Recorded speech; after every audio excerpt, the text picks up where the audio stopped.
নমস্কার, আশা করি সকলে ভালো আছেন। আজ আমি আপনাদের পাঠ করে শোনাবো লেখিকা লীলা মজুমদারের ছোট গল্প বহুরূপী।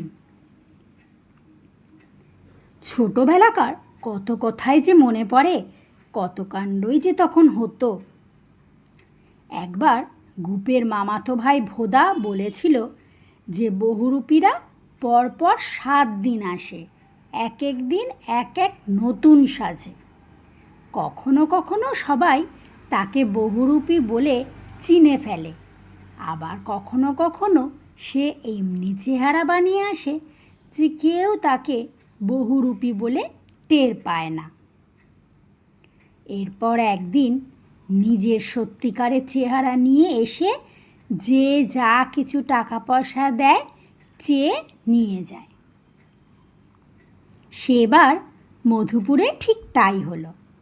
সকালে মামিমা তরকারি কুটছেন, একজন গোয়ালার মেয়ে এসে চিৎকার খোয়া ক্ষীর বিক্রি করে চলে গেল। পরের দিন বিকালে একজন ঝোলা ঝোলা পোশাকি পরা ফিরিঙ্গি পাদ্রি এসে মামার কাছে পোস্ট অফিসের রাস্তা জিজ্ঞাসা করে। 8 ঘন্টা বসে ভাঙা ভাঙা বাংলায় ইংরাজিতে গির্জার ঘণ্টা মেরামতের গল্প করে গেল। তার পরদিন আবার দেখি যে 10 মুন্ডওয়ালা রাবণ রাজা সেজে এসেছে। গুপেরা হইচই করে উঠল। মামিমার ছোট মেয়ে বুচকি ভয় পেয়ে খুব খানিকটা কাঁদল। তারপর দিন রাত্রে খাওয়া দাওয়ার পর অন্ধকার বারান্দায় খটখট শব্দ শুনে ভোদা বাইরে গিয়ে দেখে কি সর্বনাশ! থামে ঠেস দিয়ে বিকট একটা কঙ্কাল দাঁড়িয়ে দাঁড়িয়ে হাসছে। বাতাসে তার 2 হাত একটু একটু দুলছে, আর হাড়গুলো থেকে খটাখট শব্দ হচ্ছে। ভেদা দারুণ ভয় পেয়েছিল, কিন্তু গুপে এসেই বলল, আরে এটা বহুরূপী। তুমি তো ভারী চালাক হয়েছ। অমনি কঙ্কালটা এমন করে অন্ধকারে ঝোপের পাশে গা ঢাকা দিল যে সত্যি মনে হলো বুঝি মিলিয়ে গেল। ততক্ষণে মামাও বেরিয়ে এসেছেন।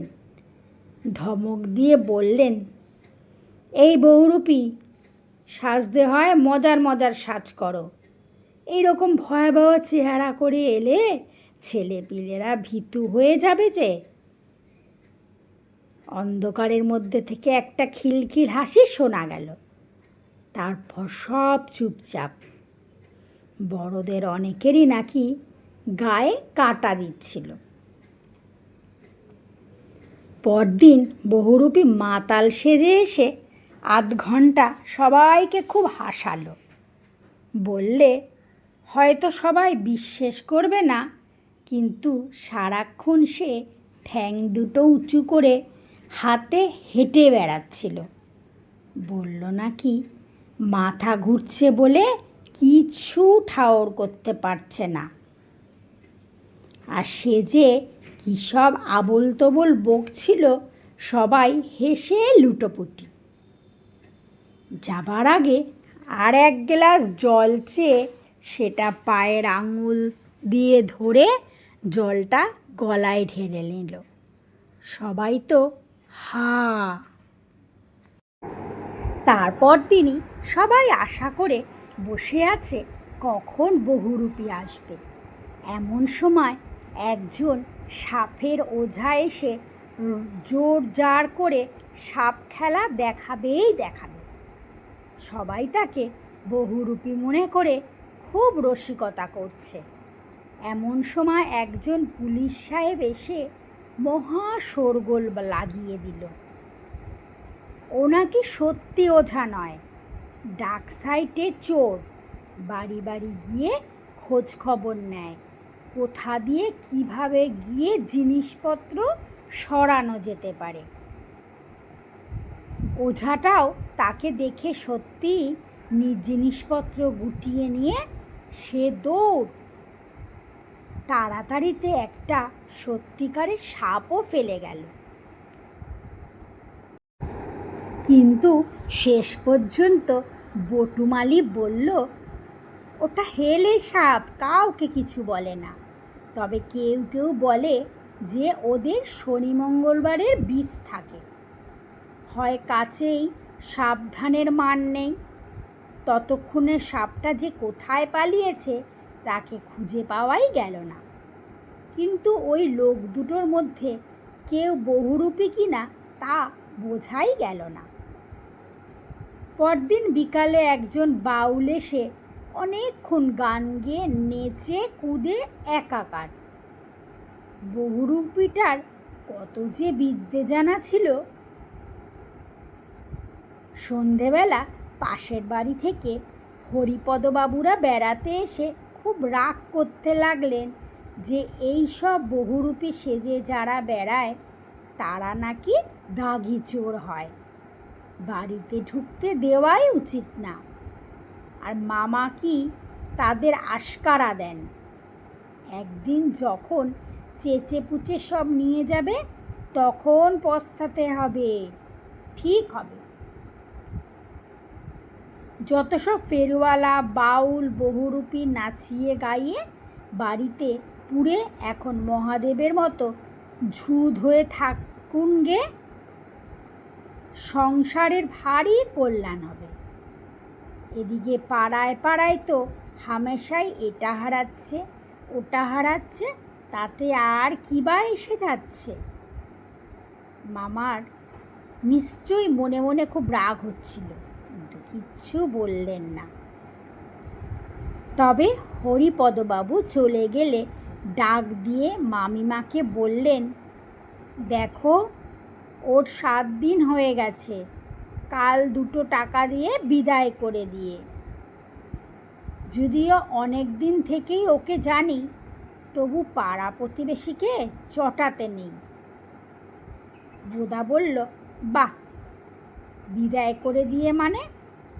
কালও তো একটা সাজ দেখাবে, একদিন যে আসেনি। মামা অবাক হয়ে বললেন যে আবার কবে? কেন, যেদিন সেই সাপের ওঝা আর পুলিশ সাহেব এসেছিল, ওই ওঝাকে এখানে অনেকে চেনে, ও বহুরূপী নয় কখনো। আর পুলিশ সাহেবও রকম সাজ পোশাক করা একে তো বহুরূপীর কম্যই নয়, অনেক খরচ লাগে। তার উপর পটলাদের কে হন, উনি নতুন এসেছেন। সবাই ভাবল তা হবেও। বাহ। মামা আবার বললেন, আচ্ছা আচ্ছা, কালকে সাজটা না হয় দেখিয়ে নিয়ে, কিন্তু ও যাওয়ার সময় 2 টাকা ওর হাতে দেবে, আর বলবে যেন এদিকে না আসে। পরদিন সবাই তাক করে আছে কখন বহুরূপী আসবে। এমন সময় একটা নেংটি পড়া লোক বগলে একটা নোংরা পুঁটলি নিয়ে ছুটতে ছুটতে এসে মামিমার পা জড়িয়ে ধরে হাউ মাউ করে কাঁদতে লাগলো, মা, মিছিমিছি পাড়ার লোকে আমার পাছু নিয়েছে, আমায় রক্ষা করুন, দৌড়ে দৌড়ে আর তো পারি, 2 দণ্ড না জিরুলে আমার বুকটা ফেটে যাবে। এমন চমৎকার বলল, সে মনে হলো সত্যিই যেন অনেক কষ্টে প্রাণ নিয়ে হাতে পালিয়ে এসেছে। চা না পেলে আর বিশ্রাম না করলে এক্ষুনি মরে যাবে। সবাই মিলে তার পিঠ চাপড়ে চায়ের জন্য বাড়ির পেছনে রান্নাঘরে পাঠিয়ে দিল। মামিমা তার হাতে 2 টাকা গুঁজে দিয়ে বললেন, খুব ভালো সেজেছ, আজকের সাজটা সবচেয়ে ভালো হয়েছে। আর দেখো বাছা, উনি এখন বাড়ি নেই, তোমায় বলতে বলেছেন যে আমরা খুব খুশি হয়েছি, কিন্তু তুমি আর এই বাড়িতে এসো না, পাড়ার লোকে আমাদের মন্দ বলে। তুমি চা খেয়ে গোয়াল ঘরে বিশ্রাম করে বাড়ি যেও, কেমন? বহুরূপী এমনি চালাক যে তবু কিচ্ছু ভাঙল না, সুরসুর করে রান্নাঘরের দিকে চলে গেল। ঘণ্টাখানেক বাদে মামা হন্তদন্ত হয়ে এসে হাজির। ওগো সর্বনাশ হয়ে গেছে, একেবারে দিনে ডাকাতি। কাল এত বক্তৃতা করে গেলাম, আজই হরিদেব বাবুরা ওপারে ঘুমোচ্ছেন আর নিচ থেকে তাদের সর্বস্ব চড়ে নিয়ে গেছে।